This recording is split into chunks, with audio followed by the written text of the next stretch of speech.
Voy a presentar muy rápidamente a nuestro siguiente panelista. Es el médico cirujano, el doctor Sergio Sánchez Bustos, doctor en Humanidades Médicas y Ciencias Sociosanitarias de la Universidad Complutense de Madrid, magíster en Salud Pública de la Universidad de Chile y diploma en Estudios Avanzados en Historia de la Ciencia de la Universidad Complutense de Madrid también. Es MBA y experto en política de drogas, presidente de la Fundación Latinoamericana Reforma para desarrollar políticas públicas de drogas desde una perspectiva de salud. Sin más preámbulo, te cedo la palabra, Sergio. Bueno, muchas gracias. Yo traje escrito lo que quería decir para que no se me perdiera ninguna idea, así que voy a leer. Mis mayores agradecimientos primero a la Cámara de Diputados de la República de México por esta invitación. Una política de drogas construida desde la lógica de la salud pública debería tener por meta el regular los usos de drogas entre las personas, observando siempre el bienestar de las mismas y de la sociedad ante cualquier evento. Sin embargo, esta declaración parece estar en lontananza, cuando las tendencias políticas de drogas de hoy en la mayoría de los países tienen consecuencias sociales indeseadas y escasos efectos para proteger la salud de las personas. La actual política se ha preocupado más de restringir consumos y vigilar consumidores que regular usos, muchas veces establecidos desde hace milenios. La política de drogas desde la salud pública debería considerar que existen diferentes tipos de conductas de consumo, desde la abstinencia hasta el consumo problemático, pasando por el consumidor experimental, recreacional. Asimismo, debiera considerar diferentes tipos de drogas, clasificándolas de acuerdo a su capacidad de producir daño, su calidad legal, su tipo de uso, etc. Como resultante, debería segregar sus planes, programas, actividades, etc., según tipo de personas, no consumidores, consumidores recreacionales, medicinales, problemáticos, étnicos, tradicionales, espirituales, etc. La política debiera regular los usos de estas sustancias, cuidando la salud al mismo tiempo. Esta política debe construirse desde criterios de racionalidad, que le permitan dar cuenta en realidad de estos diferentes grupos de la población. Deberá alejarse de cualquier moral que enjuicie a las drogas o a sus consumidores, pues su sentido no es la vivificación moral, sino el regular los usos de las drogas. Así, por ejemplo, sobre quienes ya consumen drogas, la política deberá desarrollar campañas de prevención de consumo abusivo basadas en evidencia científica, alejadas de prejuicios y estigmas. Esto permite protegerles de los daños del consumo excesivo de las mismas. En quienes han desarrollado un consumo problemático, brindar tratamiento oportuno y eficaz, ojalá interdisciplinario y heurístico. Finalmente, mantener el acceso a medicamentos basados en estas sustancias cuando exista la evidencia científica suficiente para así hacerlo, por ejemplo, el opio y los fármacos canábicos. Las campañas de prevención que más éxito tienen son aquellas que se construyen tomando en cuenta el universo simbólico, es decir, el pensamiento de los sujetos de prevención. Hay que explorar la audiencia y diseñar contenidos culturalmente pertinentes al grupo destinatario. Además, debe ser considerado el alcance de este tipo de trabajos. Está demostrado que una campaña incide en el nivel de conocimientos y actitud valórica de la persona, pero no modifica la conducta de consumo. Asimismo, una buena campaña debería hablar de cada una de las drogas, nunca de las drogas en general, pues no es lo mismo el consumo de marihuana que el de alcohol o tabaco. En el lenguaje preventivo debemos ser precisos, pues la falta de verosimilitud genera inmediatamente desconfianza y descalificación del contenido de las mismas. La regulación de las sustancias psicoactivas también debiese estar dirigida a disminuir o evitar los daños que estas sustancias producen. Por ejemplo, la no venta de alcoholes y tabaco a menores, la conducción bajo el estado de ebriedad sancionada y el no consumir alcohol de manera exagerada.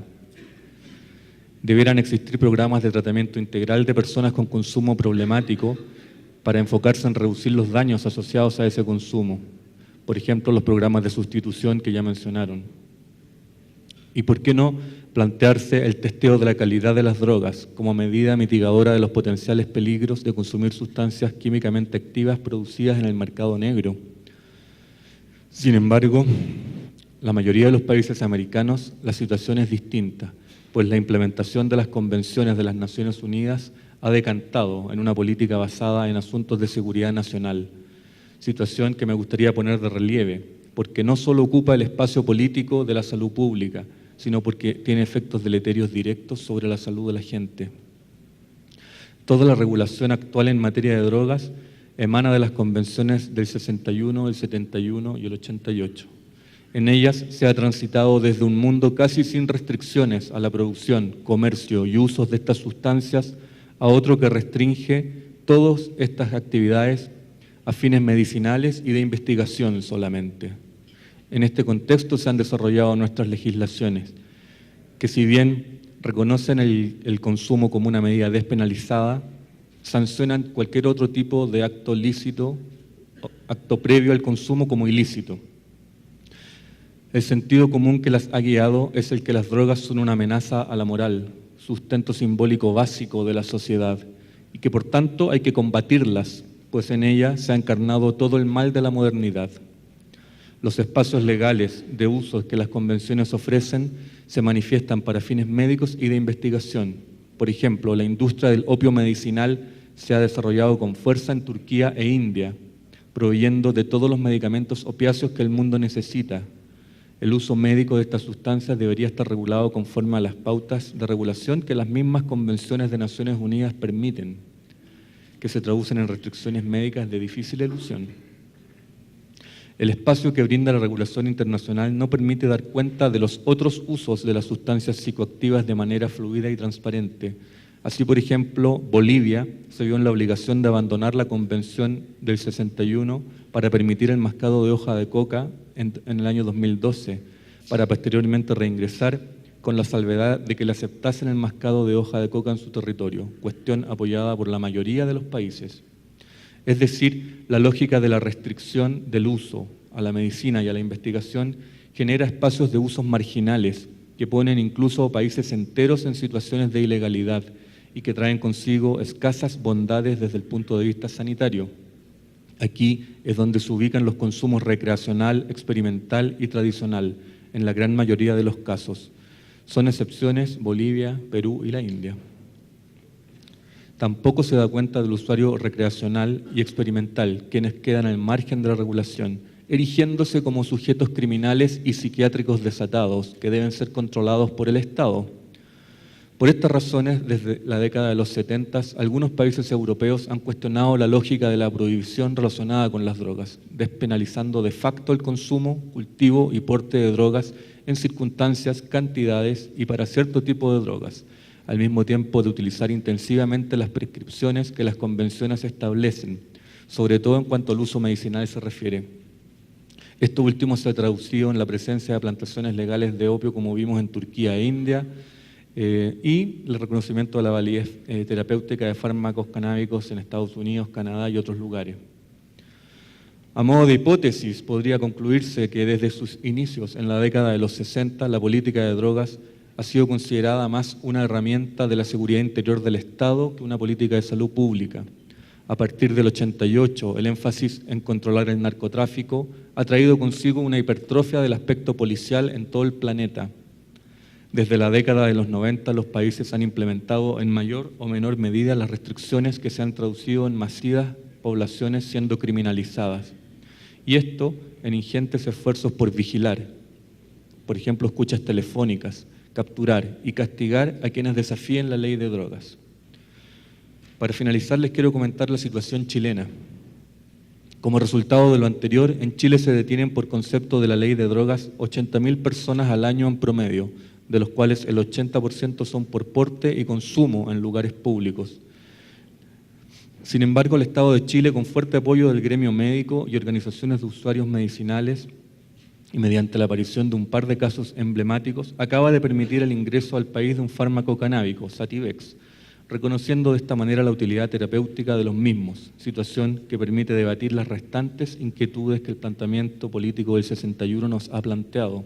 Estas tienen que ver con aspectos que comúnmente interrogan al ámbito legislativo de nuestros países, como el acceso a estos fármacos, el reconocimiento de otras formas farmacéuticas que permitiremos, etc.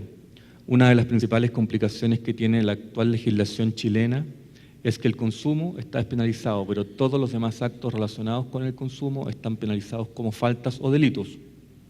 El gobierno actual está organizando una comisión de carácter nacional con el objetivo de desarrollar una propuesta de marco regulatorio para los usos medicinales de los fármacos canábicos.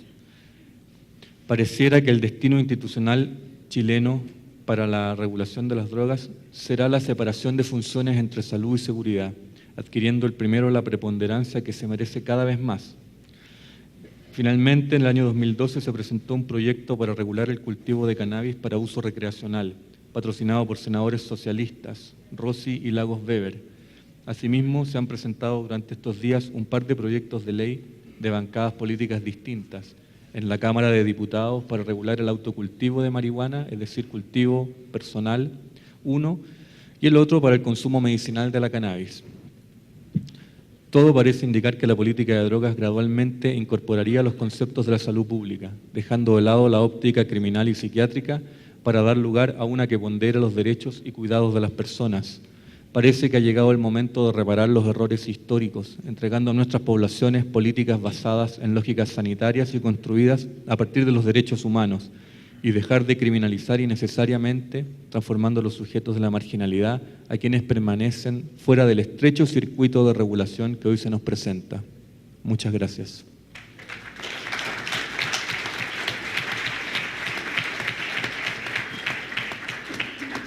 Muchas gracias, Sergio, por la intervención, pero también por mantenernos dentro de los tiempos.